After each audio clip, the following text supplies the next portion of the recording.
এখানে আদা পেঁয়াজ রসুনের একটু পেস্ট, টক দই, লবণ দিয়েছি, একটা এলাচ দিয়েছি, আর নিচে আছে বিরিয়ানি মশলা। এটা ভালো করে ফেটিয়ে নিব। আর দিয়ে দেবো এই চিকেনের পিসগুলো।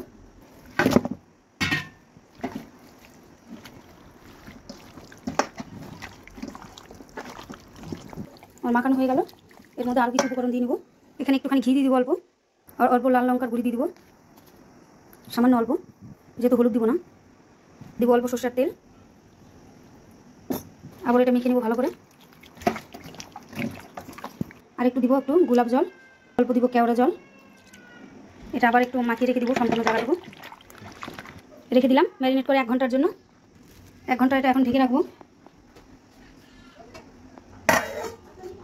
এদিকে আলুগুলো কেটে নিয়েছি বড় বড় সাইজ করে, বিরিয়ানির আলু যেহেতু বড় হয়। আর এদিকে স্যালাডের জন্য আমি শসাগুলো ছুলে রেখেছি, যখন খাবে তখন কেটে দেবো টাটকা টাটকা।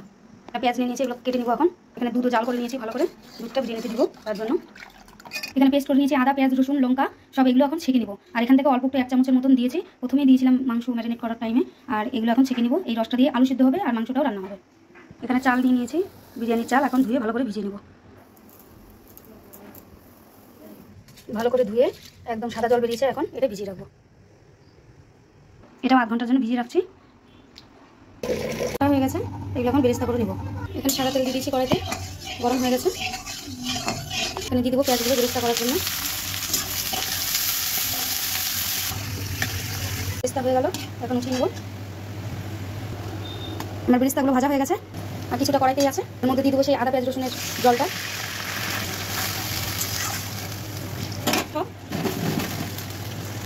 আলুগুলো সিদ্ধ হবে এই রসেই। দিয়ে দেবো কাশ্মীরি লঙ্কার গুঁড়ো, 1 চামচ লবণ। আলুটা সিদ্ধ হবে, এখন ঢেকে দেবো। অন্যদিকে ভাতের জলটা বসিয়ে দিয়েছি, জলটা একদম ফুটে গেছে। এর মধ্যে কিছু জিনিস দিয়ে নেবো। দিয়ে দেবো গোটা গরম মশলা, দেবো কেওড়া জল, দেবো গোলাপ জল, দিয়ে দেবো সাদা তেল 2-3 চামচের মতন। আজকে আমার হবে হলো প্রায় 1 কিলো, একটু বেশি, 100 কিলো চালের বিরিয়ানি। চামচ লবণ, আর দেবো একটুখানি ঘি সেন্ট হওয়ার জন্য। গরম হয়ে গেছে, একটুখানি জল রেখে দেবো, পরে বিরিয়ানিতে কাজে লাগবে। এই 2 চামচের মতন রাখলেই হবে। এখন ভিজিয়ে রাখা এই চালগুলো দিয়ে দেবো। চালটা ফুটবে, আর এদিকে দেখে নেবো আলু কতটুকু সিদ্ধ হলো। আলুর কালারটা খুব সুন্দর চলে আসছে, আর একটু হবে। আলুগুলো ভালো সিদ্ধ হয়ে গেছে, এখন নামিয়ে নেব।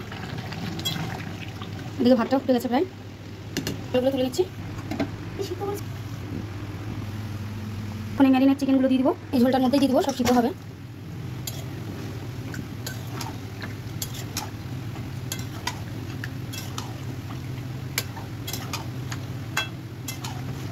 এখন সিদ্ধ হবে, ভাতটাও হয়ে গেছে, এখন নামিয়ে নিব। এদিকে মাংসটাও অলমোস্ট সিদ্ধ হয়ে গেছে, এখন আরেকটু হবে, আর একটু তেলটা উপরে আসবে, তখন হয়ে যাবে। নামিয়ে দেবো, যেহেতু বাড়িতে করছি একটু বেশি সিদ্ধ করি আমি। এখন ভালো সুন্দর একদম সিদ্ধ হয়ে গেছে।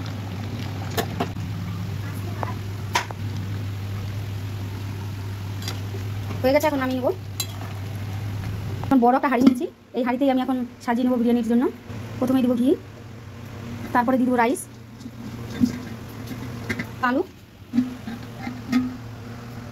এবার মাংস দিয়ে দেবো।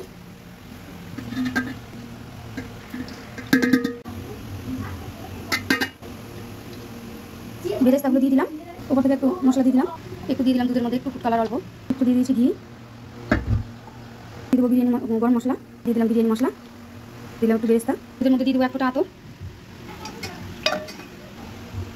দিয়ে দেবো দুধটা, তাওয়াটা দিয়ে দিলাম গরম হতে, দিয়ে দিলাম হাঁড়িটা বসিয়ে দমে।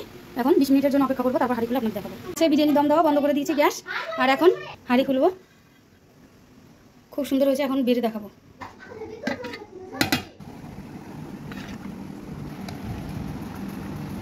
কি কিছু না